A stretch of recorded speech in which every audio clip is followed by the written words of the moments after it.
Hello friends, welcome to my channel. ಇವತ್ತು sweet corn ಮತ್ತು ಪನ್ನೀರಿಂದ ಹೆಲ್ದಿ, ಈಸಿ ಆ್ಯಂಡ್ ಟೇಸ್ಟಿಯಾಗಿ ಮನೇಲಿ ಸಮೋಸಾನ ಹೇಗೆ ಮಾಡ್ಕೊಳ್ಳೋದು ಅಂತ ನೋಡೋಣ. ಅದಕ್ಕೆ ಬೇಕಾಗಿರುವಂಥ ಇಂಗ್ರೀಡಿಯೆಂಟ್ಸ್: ಕಟ್ ಮಾಡ್ಕೊಂಡಿರುವಂಥ ಈರುಳ್ಳಿ, ಕೊತ್ತಂಬರಿ ಸೊಪ್ಪು, ತುರಿದಿಟ್ಕೊಂಡಿರುವಂಥ ಶುಂಠಿ, ಬೆಳ್ಳುಳ್ಳಿ, 1 ಸ್ಪೂನ್ ಜೀರಿಗೆ, ಪನ್ನೀರನ್ನ ಈ ರೀತಿ ಕ್ರಷ್ ಮಾಡಿ ಇಟ್ಕೊಳ್ಳಿ. ನೆಕ್ಸ್ಟ್ ಸ್ವೀಟ್ ಕಾರ್ನ್ನ ಚೆನ್ನಾಗಿ ಬಾಯ್ಲ್ ಮಾಡಿ ಇಟ್ಕೊಳ್ಳಿ. ನೆಕ್ಸ್ಟ್ ಧನಿಯಾ ಪೌಡರ್ 1 ಸ್ಪೂನು, ಹಸಿಮೆಣಸಿನ್ಕಾಯಿ 2 ತೊಗೊಂಡಿದ್ದೀನಿ. ಹಸಿಮೆಣಸಿನ್ಕಾಯಿ ಬೇಡ ಅನ್ನೋರು ಖಾರದ ಪುಡಿ ಬೇಕಂದ್ರೂ ಆ್ಯಡ್ ಮಾಡ್ಕೋಬೋದು. ನೆಕ್ಸ್ಟ್ ಒಂದು ಮಿಕ್ಸಿಂಗ್ ಬೌಲ್ ತೊಗೊಂಡು 1 ಕಪ್ ಮೈದಾ, 1 ಸ್ಪೂನ್ ಚಿರೋಟಿ ರವೆ, 1 ಸ್ಪೂನ್ ಕಸೂರಿ ಮೇಥಿ, ಸ್ವಲ್ಪ ಉಪ್ಪು, 1 ಸ್ಪೂನ್ ತುಪ್ಪನ ಹಾಕಿ ಸ್ವಲ್ಪ ನೀರನ್ನ ಆ್ಯಡ್ ಮಾಡಿಕೊಂಡು ಹಿಟ್ಟನ್ನು ಚಪಾತಿ ಹಿಟ್ಟಿನದಕ್ಕೆ ಕಲಸಿಟ್ಕೊಳ್ಳಿ. ನೆಕ್ಸ್ಟ್ ಒಂದು ಪ್ಯಾನ್ ತೊಗೊಂಡು 1 ಸ್ಪೂನ್ ಎಣ್ಣೆ, 1 ಸ್ಪೂನ್ ತುಪ್ಪ ಹಾಕ್ಕೊಂಡು ಜೀರಿಗೆ, ತುರಿದಿಟ್ಕೊಂಡಿರುವಂಥ ಶುಂಠಿ, ಬೆಳ್ಳುಳ್ಳಿ, ಹಸಿಮೆಣಸಿನ್ಕಾಯಿ, ಕಟ್ ಮಾಡ್ಕೊಂಡಿರುವಂಥ ಈರುಳ್ಳಿ ಎಲ್ಲ ಚೆನ್ನಾಗಿ ಫ್ರೈ ಆದಮೇಲೆ ಕ್ರಷ್ ಮಾಡ್ಕೊಂಡಿರುವಂಥ ಪನ್ನೀರನ್ನ ಹಾಕ್ಕೊಳ್ಳಿ. ಈ ರೀತಿ ಆ್ಯಡ್ ಮಾಡ್ಕೊಳ್ಳಿ ಪನ್ನೀರನ್ನ. ನೆಕ್ಸ್ಟ್ ಬಾಯ್ಲ್ ಮಾಡಿಟ್ಕೊಂಡಿರುವಂಥ ಕಾರ್ನ ಆ್ಯಡ್ ಮಾಡಿ ಅದಕ್ಕೆ ಸ್ವಲ್ಪ ಅರಿಶಿನ ಹಾಕಿ ಧನಿಯಾ ಪೌಡರ್ ಮತ್ತು ಕೊತ್ತಂಬರಿ ಸೊಪ್ಪನ್ನ ಆ್ಯಡ್ ಮಾಡಿ ರುಚಿಗೆ ತಕ್ಕಷ್ಟು ಉಪ್ಪನ್ನು ಹಾಕಿ ಚೆನ್ನಾಗಿ ಮಿಕ್ಸ್ ಮಾಡಿ ಸ್ಟಫಿಂಗ್ನ ರೆಡಿ ಮಾಡಿ ಇಟ್ಕೊಳ್ಳಿ.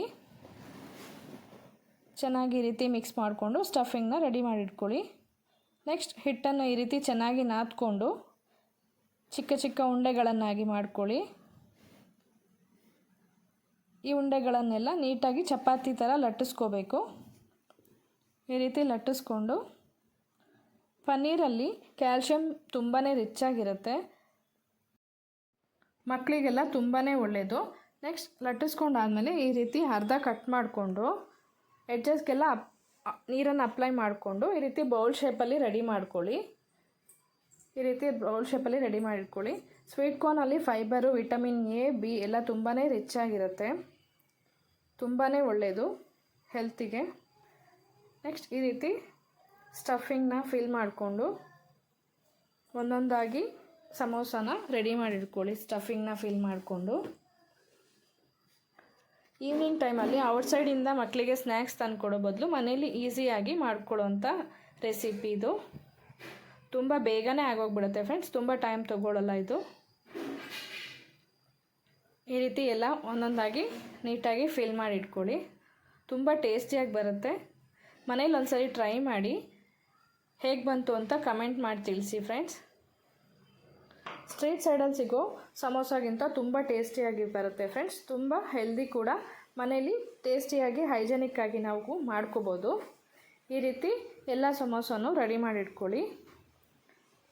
ಈ ರೀತಿ ರೆಡಿ ಆದಮೇಲೆ ಒಂದು ಬಾಣಲಿಲಿ ಎಣ್ಣೆನ ಕಾಯಕ್ಕೆ ಇಟ್ಕೊಂಡು ಅದು ಬಿಸಿಯಾದ ನಂತರ ಒಂದೊಂದೇ ಸಮೋಸನ ಹಾಕ್ಕೊಂಡು ಚೆನ್ನಾಗಿ ಫ್ರೈ ಮಾಡ್ಕೊಳ್ಳಿ. ಅದು ಸ್ವಲ್ಪ ಬ್ರೌನ್ ಕಲರ್ ಬರಬೇಕು, ಅಲ್ಲಿವರೆಗೂ ಚೆನ್ನಾಗಿ ಫ್ರೈ ಮಾಡ್ಕೊಳ್ಳಿ. ತುಂಬ ಟೇಸ್ಟಿಯಾಗಿ ಬರುತ್ತೆ. ಚೆನ್ನಾಗಿ ಫ್ರೈ ಮಾಡ್ಕೊಳ್ಳಿ. ಈ ರೀತಿ ಫ್ರೈ ಆದಮೇಲೆ ನೆಕ್ಸ್ಟ್ ಸಮೋಸಾನ ಸಾಸ್ ಅಥವಾ ಪುದೀನ ಚಟ್ನಿ ಜೊತೆ ಕೂಡ ಸರ್ವ್ ಮಾಡ್ಬೋದು. ತುಂಬ ಟೇಸ್ಟಿಯಾಗಿರುತ್ತೆ. ರೈನಿ ಸೀಸನ್ಗಂತೂ ತುಂಬಾ ಚೆನ್ನಾಗಿ ಅನಿಸುತ್ತೆ. ತುಂಬ ಹೆಲ್ದಿ ಕೂಡ, ಮನೇಲಿ ಹೈಜೆನಿಕ್ಕಾಗಿ ನಾವೇ ಮಾಡ್ಕೋಬೋದು. ಮಕ್ಕಳಿಗೆಲ್ಲ ತುಂಬ ಹೆಲ್ದಿಯಾಗಿರುತ್ತೆ.